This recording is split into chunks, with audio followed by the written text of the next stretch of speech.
the last kind of main position battle we see here, I think, is going to be at the defensive, is going to be at the corner spot, and specifically the second corner. We already know that Jontez Williams will be the number one corner. He was the best corner at Iowa State last year in a group of very good corners. Miles Purchase and Darian Porter are both in the NFL now. Darian Porter was a third round pick. And, you know, the Iowa State secondary was very, very good last year. Not JMO, but Jontez Williams was arguably the best of them. And he will be returning, and the expectations are that he is a first team all Big 12 type of guy. Assuming that is the case, you need a second guy. Right now, let me zip on up here to the cornerback spot.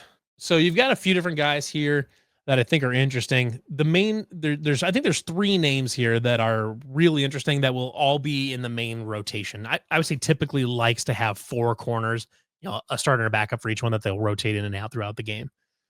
The first one on our list here after Jontez is a very interesting name in Benny Nagoye, who obviously started his career as a wide receiver, flipped over to defensive back, and actually took snaps in the Pop-Tart Bowl at defensive back.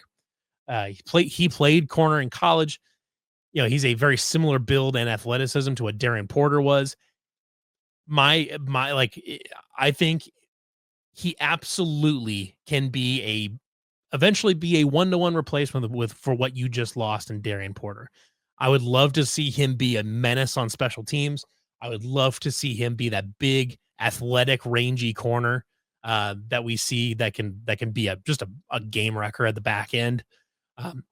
We'll see. This is just his first season playing corner. It took Darian Porter, a full season, and then in his second season actually playing games at corner is when you saw him really start to break out and become a very, very good defensive back and a very good player for Iowa State, beyond just the special teams units. But Benny is absolutely going to figure into the rotation at some point this year. Will he be the second corner starting on day one? I don't know. My guess is probably no, just because he's switching positions unless he's truly just a natural at the position and he can pick it up just like that.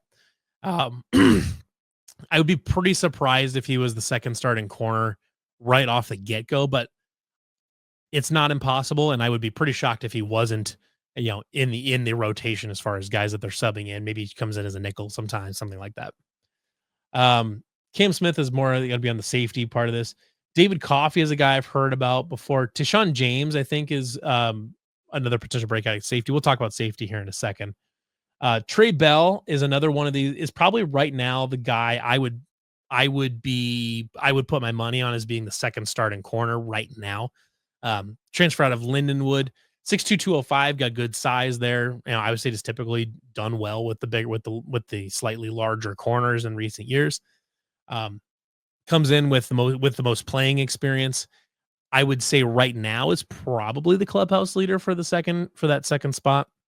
But I think his main competition here would be Quentin Taylor. We've heard good things about him before. I know the staff really likes him.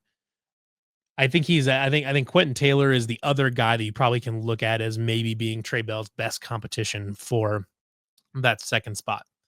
Now, this is to say that I don't think that once they find their starter, I don't see this as being like a position of weakness for Iowa State so much as it's not as accentuated as a strength as Jontez Williams is, where Jontez is, arguably one of, if not the best corner in the Big 12 right now, and projects to be that this season.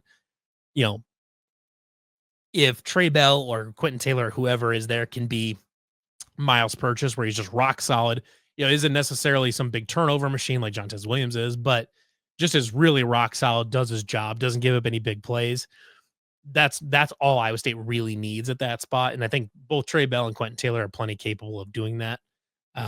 We'll just see which one shakes out. My guess is it'll be one of these two. And I would say right now, Trey Bell probably has the edge just based on him being a junior and being an upperclassman, a veteran, but we'll see. Some interesting names here for the future. Interesting name, Lamarcus Hicks II. Obviously, his dad played at Iowa State, was a very good corner at Iowa State, across from Ellis Hobbs. Awesome cornerback too. Would love to see Lamarcus Hicks II really blossom and become an awesome starter just like his dad. Marcus Neal, I think, is also going to factor into the rotation in some form or fashion this season. Fun name here. Don't really see him factoring into the rotation too much this year, but Hunter Soul, Chase's little brother. I did not know he was on the team until about an hour ago. Um, 5'10", 170. He's a little bit smaller. He's got some weight he needs to get on there, but yeah, who knows? On at safety, your starters. I think you feel pretty good about Tashawn James, Jameson Patton, and Jeremiah Cooper. I think are your easy. These are your three starters day one against Kansas State. There are a few other guys that will definitely factor in. I would say loves to rotate at safeties. Really have a full like 6-man rotation just to keep guys fresh, keep them healthy. Because I would say does ask a lot of their safeties. They tend to rack up lots and lots of tackles and be involved in most plays. So Jameson Patton there, Jeremiah Cooper, and Tashawn James.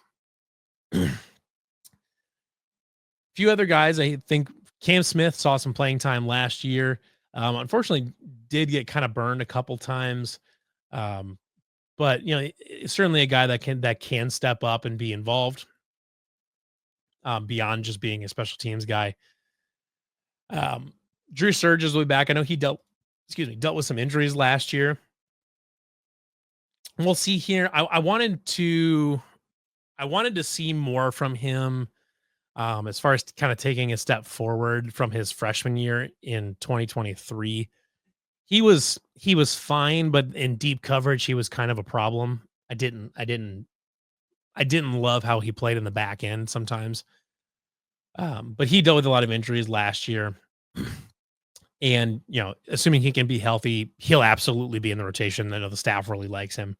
So, he'll be in there. Marcus Neal, like I said before, I think he'll be involved at the safety spot in some way, shape, or form.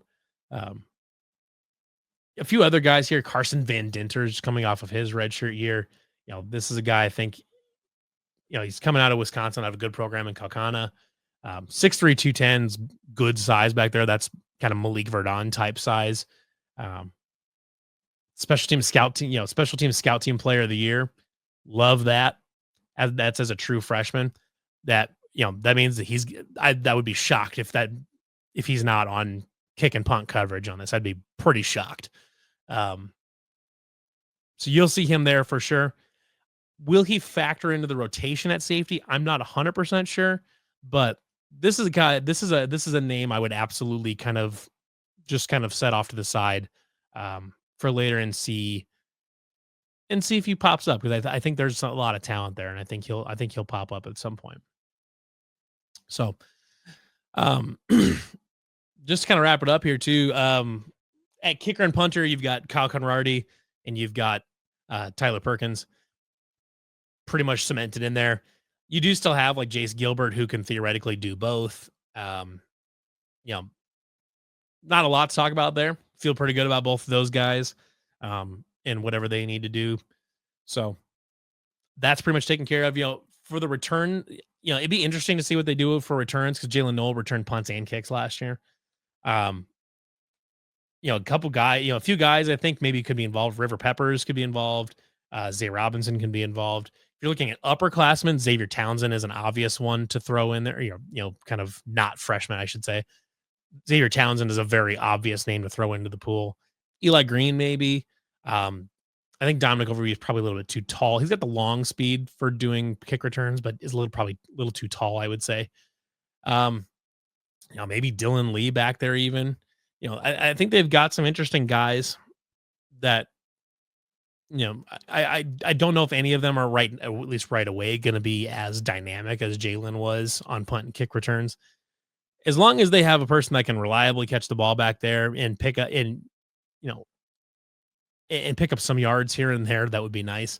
Jalen Noel on multiple occasions last year really flipped the field for Iowa State by getting a big return in the punt game, or at a big kick return or something like that, where it really gives Iowa State a lot of momentum on their next drive and can flip the field. And, finding that kind of guy is such a huge boost for everybody involved. It's massively helpful in the field position game, which is very much the hidden yardage that's kind of built into football games that goes beyond just total offense and total defense. It's you know did you gain 30 yards on that punt return that made you only have to drive 40 yards for a touchdown instead of 70? you know that's the kind of thing that can really change games if you can have a big time returner that can reliably pick up even just 10 yards on a punt return. That can make a huge difference. So I don't know exactly what they'll do there. I think they've got candidates right now. My clubhouse leader would probably be Xavier Townsend, just because I think he's got the athleticism to do it. But that maybe there's a freshman on the team, or maybe there's a defensive back, maybe even that wants to do it. Um, we'll see. It'd be an interesting thing to watch. I don't know if I'd call it a position battle so much as it is just kind of let's just kind of see what shakes out. Because unfortunately, like we can't really when we're talking about receivers and running backs and defensive ends, we can look at like their tape last year and just see how they played and kind of project how they're going to fit into the offense or what kind of role they're going to see in Iowa State's schemes. Um, but you can't really do that with the return game because the only guy that returned kicks last year is gone. You have no film on anybody in this returning kicks in college. I'm sure most or all of the skill position players probably return kicks and punts in high school, but returning kicks and punts in high school is a completely different thing than returning kicks and punts in college. So, we'll see. We'll see how that shakes out. There's certainly some names there that I think are interesting, but we probably won't really know until we get to like game week against Kansas State. We might hear something, or we might just find out when they trot somebody out to return a kick against Kansas State in Dublin. Who knows? So that's kind of my thoughts on the Iowa State position battles.